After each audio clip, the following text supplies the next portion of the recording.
El expresidente de Perú, Pedro Castillo, declaró desde la cárcel para negar los cargos de corrupción que se le imputan y dijo sentirse secuestrado en su propio país. Veamos cómo se veía desde la cárcel el expresidente Pedro Castillo.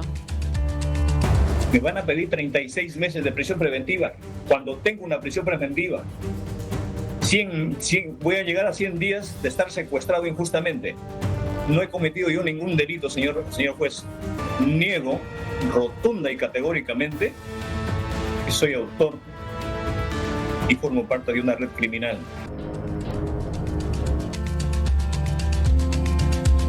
Y estamos en contacto con Perú con el abogado del expresidente Pedro Castillo, Eduardo Pachas. Muy buenas tardes. Mariela Diegues lo saluda en Buenos Aires.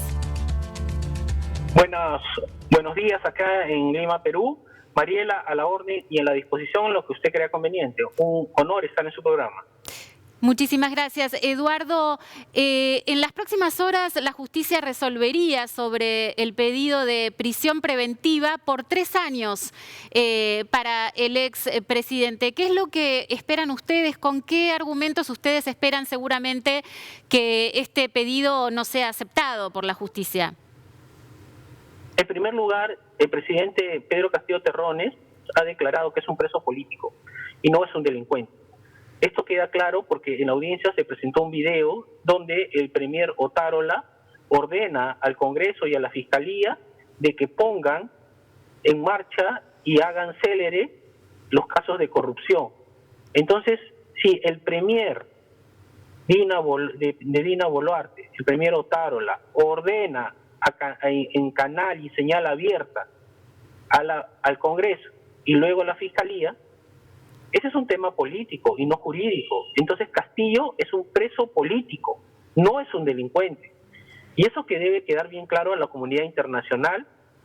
Y otro aspecto que también es importante es que el golpe de Estado lo hizo el Congreso al presidente Castillo en la línea de que nunca hubo 104 votos para vacarlo, en la línea de que el artículo 89A del Congreso de la República del Perú dice que se tiene que tener la votación de los 4/5 del número legal de congresistas. Usted hace esa división y multiplicación y llega a 104 votos, y acá tuvieron 101 votos. Tampoco hubo una moción de vacancia por el día 7 de diciembre, que tenía que ser escrita y nunca fue presentada. Otro aspecto que también es importante determinar es que el presidente del Congreso no puede agendar una reunión cuando no es su función. Y este señor agendó una reunión para el 7 de diciembre a las 1 de la tarde para votar el tema de vacancia del presidente Castillo. Entonces, ahora, acá hay cuestiones claras y concretas. El presidente Castillo no es un preso por ser delincuente, sino es un preso político. Debe ser declarado nula la prisión preventiva y ser repuesto a su cargo de presidente de la República. Ahora, abogado, lo hemos visto y lo hemos escuchado todos ese día en diciembre al expresidente anunciando su voluntad, su intención de cerrar el Congreso. Inclusive en los primeros días posteriores a eso, él explicó que no se acordaba de lo que había pasado, que le habían dado alguna sustancia. En algún momento, en algún punto, el expresidente puede aclarar y también asumir esa decisión que él mismo anunció. Señora periodista, quiero dejar en claro ante la comunidad internacional a través de sus pantallas que el presidente en ningún momento ha dicho que él ha sido drogado, ha perdido su conciencia. No, nada de ello. El presidente Castillo es un líder de izquierda aquí en el Perú y es una persona completamente lúcida. Acá lo que debe quedar bien en claro es que el presidente Castillo quiere hablar ante el Congreso de forma presencial y de forma no virtual, sino presencial, porque virtual te cortan la señal, te ponen palabras que no dices, te editan, la señal se va, no aparece tu foto, no aparece tu voz, etc. Entonces, eso ya ha pasado acá.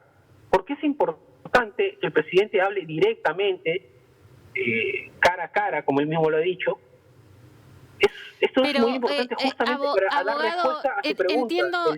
Entiendo y tomo lo primero respecto de que el expresidente no dijo haber sido drogado, lo que usted aclara, pero está grabado, está filmado el expresidente anunciando su voluntad de cerrar el Congreso y ahora por esa razón es que está sometido a un proceso y está sometido a la justicia de su país.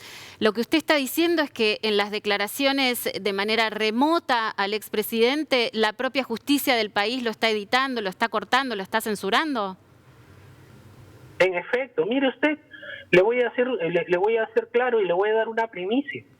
El día de la audiencia de ayer, por ejemplo, a mí no me han dejado ingresar mi celular, ni me han dejado ingresar la señal de que teníamos que presentar este video del primer Otárola, donde ordena al Congreso y a la Fiscalía que lo acusen y que le pongan 36 meses al señor Pedro Castillo Terrones. Y cuando nosotros vemos el pedido de prisión preventiva, 36 meses ¿para qué? Para hacer alguna diligencia, para hacer algo, para presentar alguna prueba, para hacer nada. Entonces, eso que debe quedar bien en claro. Ahora, usted me hace mención de que el presidente Castillo leyó un mensaje. Es correcto, y no estaba drogado, y no estaba anestesiado ni amenazado. El presidente Castillo va a dar esa explicación, pero le adelanto algo. Acá el golpe lo dio el Congreso. Y le voy a decir más.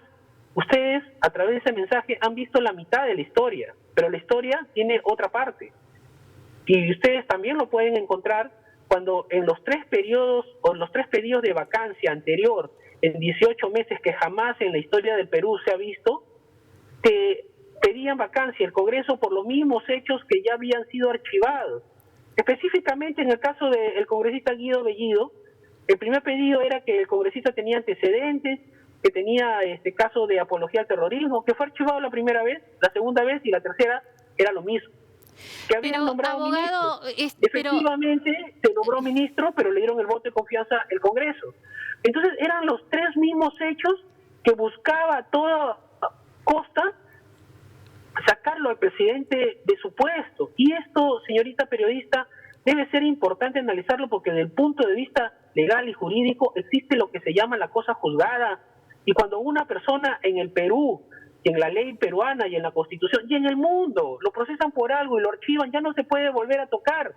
Y acá se tocó lo mismo que ya estaba archivado, lo llevaban una vez al Congreso, lo llevaban una segunda vvez, una tercera vez y a la cuarta, que no hubo moción de vacancia ni por escrito y no se llegó a los 104 votos, lo sacaron y le quitaron el poder del Congreso y lo metió a la cárcel por 18 meses hasta el día de hoy. Abogado, discúlpeme que lo interrumpa. Usted está citando hechos del pasado en un contexto en el que estamos hablando de que cuando justamente, y como usted dice, el Congreso iba a considerar la posibilidad de dejarlo vacante al presidente. Antes de que eso sucediera, el presidente da un discurso al país en el que él anuncia su intención de cerrar el Congreso. Eso es lo que todavía no tiene una explicación por parte del expresidente y eso es lo que la justicia en su país está tratando de determinar. Sí tiene una explicación, señorita periodista. En primer lugar, en líneas generales, el artículo 17 del Código Penal peruano menciona lo que es el delito imposible, o poniendo un ejemplo, sería aquello que nosotros podríamos determinar en el delito de que aquella mujer que se hace maniobras abortivas cuando no está encinta, pero perdón, abogado, perdón. Agua que no le va a hacer daño. Entonces, en el Código Penal existe esa figura, y si me permite explicar, que el hecho o el medio utilizado no es idóneo para cometer el delito. Entonces, para que haya el delito de rebelión y el delito de alzamiento en armas, tiene que haber 2 o más personas procesadas y alzadas en armas. Pero abogado, perdón, yo le permito, abogado, yo le permito explicar, por supuesto, pero lo que no termino de entender, y explíqueme usted a mí, que es el letrado en definitiva, si el hecho de que un presidente anuncie ante las cámaras su voluntad de cerrar el Congreso no significa un intento de ir en contra de la división de poderes en un país, independientemente de lo que usted está queriendo decir.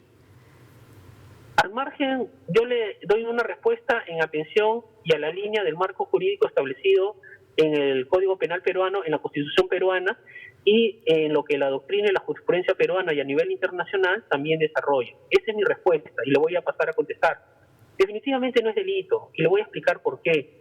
Porque el presidente Castillo, en primer lugar, tiene que tomarse el antecedente, qué cosa es la jurisprudencia en el delito imposible, y si acá hubo delito, y efectivamente no lo hay, porque el presidente de la República, nadie se alzó en armas, no firmó un decreto legislativo, no realizó ninguna detención ilegal de a nadie, y si lo hizo pensando en que este acoso que le realizaba el Congreso y que ya lo había vacado, ya le había presentado 3 nociones de vacancia ilegal y completamente, y que inclusive había un pronunciamiento de la ONU y de la OEA que también debe salir y explicarse, es que le había dicho que no se puede politizar a la Fiscalía, que no se puede politizar el tema del Congreso, que es un exceso que en 18 meses hay un pedido de 3 vacancias y lo desaforan y lo sacan del poder y lo meten preso por una 4ª vacancia que nunca fue escrita y nunca tuvo los 104 votos.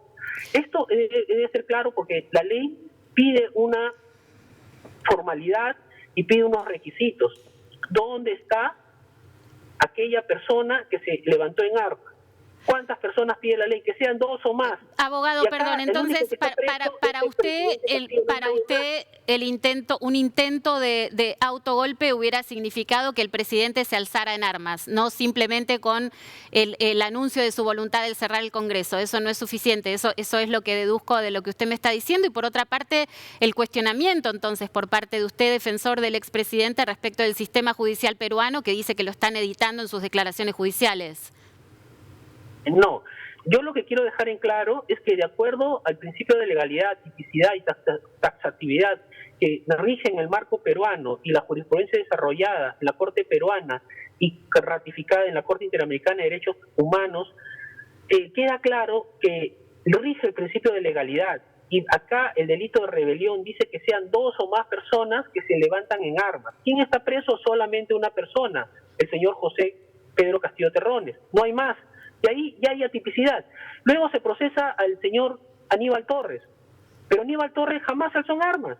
Supuestamente él estaba al costado y que estaba escuchando que leían el discurso como los 10 millones de peruanos que también atendieron a esa lectura. Por tanto, no hay tampoco en armas. O sea, Aníbal, el otro coprocesado, nunca se alzó en armas.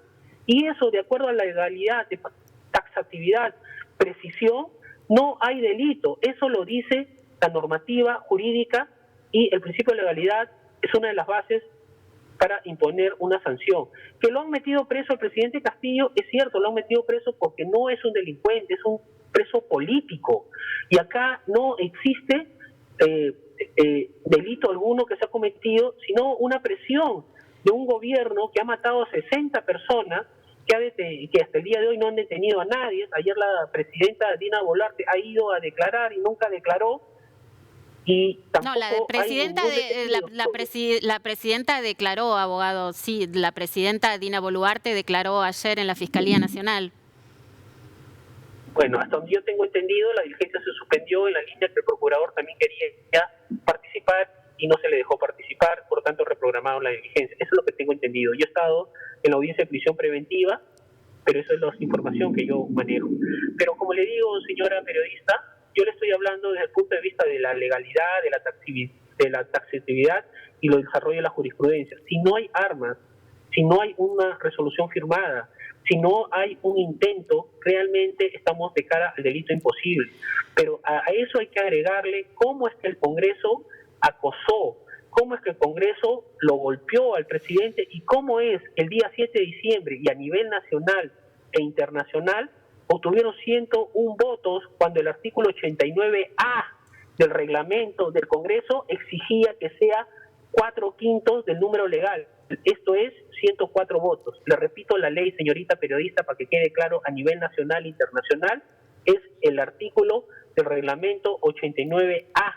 Muy bien, Eduardo Pachas, queda clara entonces la estrategia del expresidente. Le agradezco mucho por este contacto con DNews. Muy amable, siempre a la orden y a la disposición. Gracias. Para los amigos argentinos. Un fuerte abrazo desde Lima, Perú. Gracias.